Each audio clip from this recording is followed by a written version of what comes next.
तुसां बहुत सफ़र किया पाकिस्तान के अंदर आज़ाद कश्मीर के अंदर, तो इस लिहाजा भी तुसां को जितनी मालूमात हो रही एक आम बंदे को इतनी नहीं हो सकिया। तो उस लिहाजा में तुसां पूछना चाहता कि जो क्लाइमेट चेंज और टूरिज्म का आपस में क्या रिश्ता है?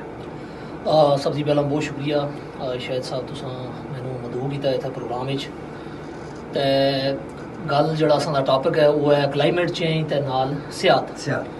बुनियादी तौर ते जिहड़ी सियाहत है ना वो एक समझ के नो तुसीं सुकून आस्ते बंदा एक रूटीन थी हट के जिहड़ा एक्टिविटी करै जड़ी कम करै उसी आखदे न सियाहत। मिसाल दे तौर ते तुसीं घरों निकल गए बाहर जिस्म रेस्ट देने आस्ते एक तुसां एक रोजमर्रा जिंदगी है, एक लगातार तुसीं चल रहे हो, दफ्तर जा रहे हो, बाकी दीगर काम कर रहे हो, उस तो हट के जिसले तुसीं काम करदे हो कुछ खाओ तुसीं बाहर रोटी खादे हो जुलो कुरे या कुरे फिरे हो जुलो या वाक कीती हो जुलो, ये टूरिज्म होंदी है।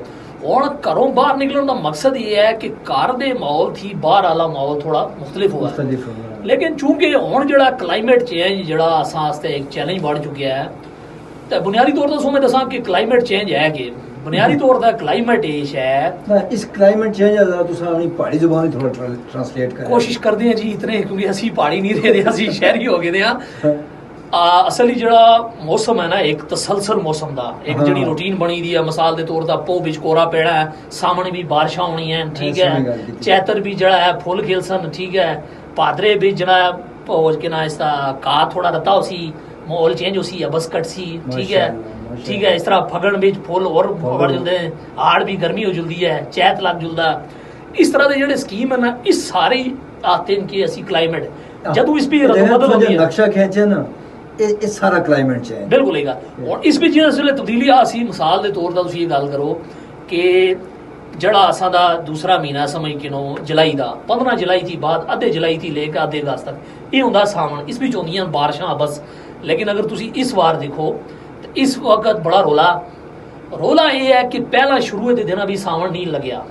सावन लग्या जाके अगस्त के जुलाई के एंड दा तो अज तक सावन के असरात हैं। इस तो मतलब ये है कि अगर बारिशां सावन थी हटका हो रही है इसका मतलब है क्लाइमेट चेंज हो रहा है, पैटर्न सलसल तब्दीली, जमीन दे टेंपरेचर की तब्दीली हुई है, वो सारी तुसां दी तब्दील हो गई। मिसाल के तौर पर यही गल अगर तुसीं 1990 भी पुछो होवो, मैं तो उस वेले पैदा ना होया सा, लेकिन जेडे लोग असे उन्होंने पुछो वही गल आखसन कि 15 जुलाई थी लेकर 15 अगस्त तक सावन लगता सा। लेकिन हुण गल बदल गई है, हुण काम शुरू हो गया है अजीबो गरीब, कदे सावन अगे है तो कदे पिछे। ये सारा क्लाइमेट चेंज है, बल्कि सारे महीने ही अगे पिछे, सारे महीने इन्ना जड़ा है ना असां दी बनी नूह सुन इस हुण अपने कमां नाल इस सारे दा काम सत्यानाश कीता दा है।